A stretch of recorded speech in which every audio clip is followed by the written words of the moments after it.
चलो बाळको प्रवृत्ति करशे ने आज આપણે વધારે અને ઓછા વિશે શીખવાનું છે ચાલો સરસ ચાલો આ ડીશમાં મણકા કેટલા છે જાજા છે એવું છે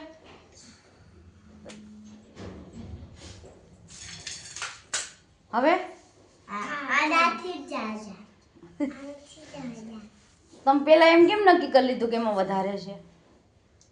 હે બીજાને જોયા વગર પેલું નક્કી થશે કે વધારે છે કે ઓછા છે તો એમાંથી આપણે નાખ્યા નથી ને કાઢ્યા નથી તો આ કેમ વધારે થઈ ગયા ને વધારે થઈ ગયા ને હવે ચાલ સાવ થોડા એમ કેમ કીધું થોડા કેમ ન કીધું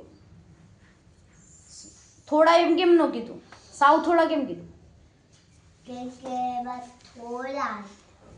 કારણ કે આ બેના પ્રમાણમાં એમાં ઓછા છે એટલે સાવ થોડા કીધું થોડા કેસી તો ચાલશે નહીં ચાલે સાવ થોડું કેવું પડે ને ચાલો હવે આમાં પાણી કેટલું છે સાવ થોડું પાકું ચાલો આમાં તો હિમાંશી એમ કેમ કીધું સાવ થોડું એમ કેમ કીધું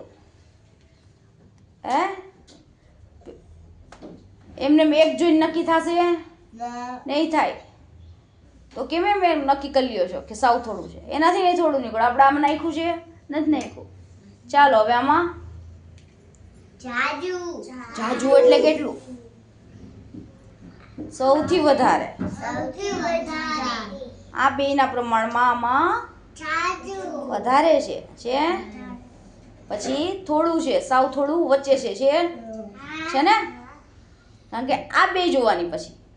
જ્યારે આપણે વચ્ચેની બોટલ જોઈએ તો બીજી બાજુની જોવી પડે ને ત્યારે ખબર પડે કે આમાં આ બેથી નહીં ઓછું છે એમને ખબર પડશે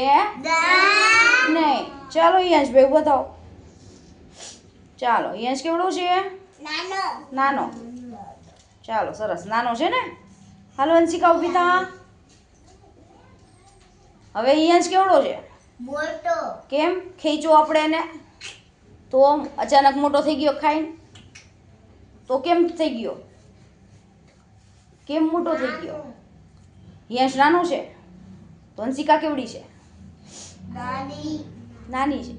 તો યંશ મોટો થઈ ગયો ને કારણ કે હંસિકાના પ્રમાણમાં યંશ મોટો છે